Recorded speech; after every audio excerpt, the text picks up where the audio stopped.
እንግዲህ ሆፕ ፎር ጀስቲስ የነበረኝን ቆይታ ነው ለማውራት የምፈልገው። ከልጆች ስራ ጋር በተያያዘ ረዥም ጊዜ የቆየሁት ሆፕ ፎር ጀስቲስ ኢንተርናሽናል ኦርጋናይዜሽን ነው። ሞር ፎከስ የሚያደርገው ብዙ ፕሮግራሞች ቢኖሩት ፎከስ የሚያደርገው ስትሪት ችልድረን ላይ እና ችልድረን ሊቪንግ ኦን ዘ ስትሪት እና ሪዩኒፊኬሽን ላይ ነው። ያው መንገድ ላይ የነበሩ ልጆችን ሪዩኒፋይ ማድረግ ነው ማለት ነው። እኔ የነበርኩበት ፕሮግራም ይህ ስለነበረ በደንብ ማውራት የምችለው የምፈልገውም ይህንን ፓርት ነው ማለት ነው። ሪዩኒፊኬሽን 4 ፌዝ ነበረው። ያው እንግዲህ 2 ዓመት ሊሆን ነው 1 ዓመት ሊሆን ነው ከወጣው ሊቀየር ይችላል፣ ግን 4 ፌዝ ነው ያለው። ሬስኪው ማድረግ ቪክቲሞችን፣ ከዛ ሪስቶሪንግ ላይቭስ፣ ሪፎርሚንግ ሶሳይቲ ኤንድ ፎሎ አፕ አለ። ለዚህ ፕሬዘንቴሽን በተለየ መንገድ ለማሳየት ሞክሬ በሆፕ ፎር ጀስቲስ እንደ ሪፖርቱም እንዳጠናቸው ጥናቶች ከላይ የምታዩትን ቁጥር ያህል ያው መጥራት ከፍተኛ መሰለኝ ከላይ የምታዩትን ያህል ቁጥር የስሌቨሪ ውስጥ አሉ ብሎ ያምናል ኢትዮጵያውያን። እንደገና ደግሞ እነዚህ ኮመን ከምንላቸው ሀገራቶች፣ አረብ ሀገራቶች፣ የአፍሪካ ሀገራቶች የሚመለሱ የስደት ተመላሾችን ትራፊክድ ናቸው እና ኒውሊ ኦልድ ሁሉም ማለት ይቻላል ትራፊክ የሆኑ ነው የሚሄዱት ብሎ ያምናል። እንደገና ደግሞ የዩኒሴፍን ጥናት አካትቻለሁ። ከ3 ዓመት በፊት ነው ያየሁት ቁጥር ያየሁት። በግድ 10,500 የሚሆኑ ህፃናት መንገድ ላይ አዲስ አበባ መንገድ ላይ ይኖራሉ። 12,500 የሚሆኑ ወጣቶች ደግሞ ሆምለስ ናቸው ይላል። ያው ቁጥሩ በጣም ማለት ያንሳል ነገር አይደለ? ዝም ብለን ራንደምሊ ብንሄድ 1-2 ቀን ብንዞር እንኳን በእርግጠኝነት ከዚህ ሆነ እጥፍ ባይሆንም ከዚህ በላይ ቁጥር ልናገኝ እንችላለን ብዬ ነው የማስበው። እንደገና ደግሞ ወደኛ ፕሮግራም ጆይን የሚያደርጉ 89% ኬዞች የትራፊክ ችልድረኖች ናቸው። ትራፊክ የሆኑ ልጆች ናቸው የኛ ፕሮግራም ጆይን የሚያደርጉ የነበሩት። እና ይቺ የመጨረሻዋን ፖይንት በኋላ ላይ በደንብ ለማስረዳት እሞክራለሁኝ።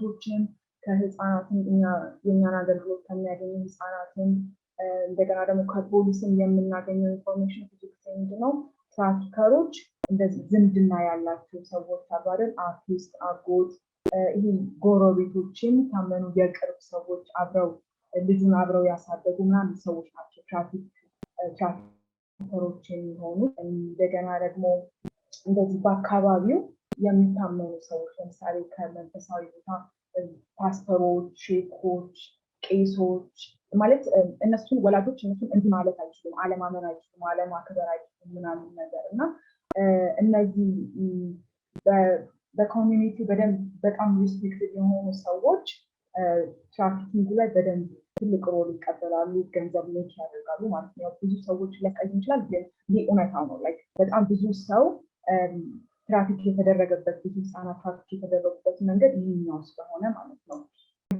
በልምዴ ዋናው ተጋላጭ እንዲሆኑ የሚያደርጋቸው ልጆችን እንደዚህ አይነት ኤክስፕሎይቴሽን ለባርነት የሚያጋልጣቸው ነገር ምንድነው? ድህነት ነው። እንግዲህ ሌሎቹ ከድህነት የሚጠቃለሉ ናቸው ለእኔ ማለት ነው። ኮንፍሊክትን ቢሆን ረሃብን ቢሆን ኤዱኬሽን አለማግኘቱም ትንሽ ኦፖርቹኒቲ መኖሩም መንገድ ላይ ለመውደቅ መጋለጥ ይህ ሁሉ በሙሉ ድህነት ነው የሚካተተው።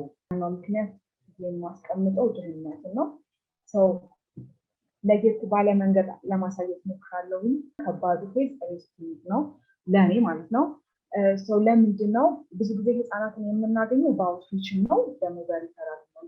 አውትሪች ማለት ቀጥታ ጎዳና መሄድና ልጆቹን በማናገር ወደ ላይት ሃውሶቻችን ወይ ደግሞ ሼልተር ነው በእኛ ላይት ሃውስ ነው የምንለው፣ ወደ ሼልተራችን እንዲገቡ እንጠይቃቸዋለን። ወደ ቤተሰቦቻቸው መቀላቀል የሚፈልጉ ከሆነ ሰርቪሱን ማግኘት የሚፈልጉ ከሆነ ሄደን እናናግራቸዋለን። ለዚህ ሰርቪስ የሚሰጠው ማለት ነው። እና ምንድነው በተለይ ከመንገድ ላይ ለማንሳት ሲሞክር ህፃናትን ምንድነው የሚያጋጥመን ማመን ይከብዳታል። ምክንያቱም በጣም በምትቀርበው ሰው በጣም ጎረቤት በምትለው በሚከበር ሰው ምናምን ነው የሁሉ ችግር የደረሰባት መንገድ ላይ እስክትወጣ ድረስ የተለጠችው እና ስለዚህ ምንድነው ማመን ይከብዳታል። እኛ ደግሞ አዲስ ነን፣ አዲስ ፊት ነው እና ማመን ይከብዳታል። ረዥም ጊዜ የሚወስድ ምንድነው ፈቃዷን ማግኘት ነው። ወደኛ ላይት ሃውስ እንድትመጣ ፈቃዷን ማግኘት ረጅም ጊዜ ይወስድብናል። ስለዚህ ብዙ ጊዜ ምንድን ነው የምናደርገው? ይሄ በ3 ጊዜ በ4 ጊዜ ሄደን የሆነ ትውውቅ ፈጥረን ጓደኛ ከሆኑን በኋላ እንድታመን አድርገን ብዙ ፖዚቲቭ ነገሮችን ፕሮቫይድ አድርገን ነው ወደኛ ላይት ሃውስ እንድትገባ የምናደርገው ማለት ነው። ላይት ሃውስ ከገባች በኋላ የምታሳልፈው ጊዜ ነው ያው ረጅም ጊዜ የሚወስደው ይሄኛው ነው ደግሞ ምክንያቱ ደግሞ ምንድነው በጣም ትራውማታይዝ ትሆናለች። ኤክስፕሎይትድ ናት ልጅ ብዙ በጣም በብዙ ዳርክ በሆኑ መንገዶች ያለ ብዙ የሚያስፈልጋት የቴራፒ አይነት ረዥም ጊዜ ሊወስድባት ይችላል። ስለዚህ ረዥሙን ጊዜ የምትወስደው እኛ ላይት ሃውስ ነው ማለት ነው። እንደገና ደግሞ ካቻፕ ኤዱኬሽን አለ። ድሮ ይማሩ ከነበረ እንዳይረሱት እንዲያስታውሱት ምናምን የሚያደርግ ካቻፕ ኤዱኬሽን አለ እና ትሬሲንግም እዚህ ላይ ነው የሚሰራው። የምር ቤተሰቦቿ አሉ ወይ መሄድ እንችላለን ወይ ምን አይነት ስታትስ ላይ ነው ያሉት ሪሊ ይፈልጓታል ወይ ልጅቷን ይፈልጓታል የሚለውንም ትሬሲንግ ፓርቱንም እዚህ ላይ ነው የምንሰራው። ቴራፒ ፕሌዶ ብዙ ነገር ያወሩናል። ፕሌዶ በዚህ ስናጫወታቸው ብዙ ጊዜ ይነግሩናል። ስክሪፕት አይሆንም የሚያወሩን ነገር ከውስጣቸው ነው የሚያወሩን እና ያ ሶ ዩኒፊኬሽን ዋናው ፌዝ ያው ልጁን ከቤተሰቡ ጋር የምናገናኝበት ፌዝ ነው። ሶ እንግዲህ በጣም ሪሞት ከሆኑ ቦታዎች ነው የሚመጡት ህፃናቱ እና እንደዚህ የክልል ከተሞች እንኳን አይደለም። በቃ በጣም ሪሞት መኪና የማይገባበት እንዴት ወጡ ከዛ ቦታ እንዴት በምን ወጡ ምናምን እስከሚያስብል ድረስ ነው በቃ ቦታው ማለት ነው። በጣም ሩቅ ነው። ብዙ ወንዝ አቋርጠው መኪና አይገባም። ብዙ ሰዓት በእግራቸው ሄደው ምናምን ነው የሚወጡት እና እሱ ሌላ የሚያስደንቅ ነገር ነው። ሌላው ምንድን ነው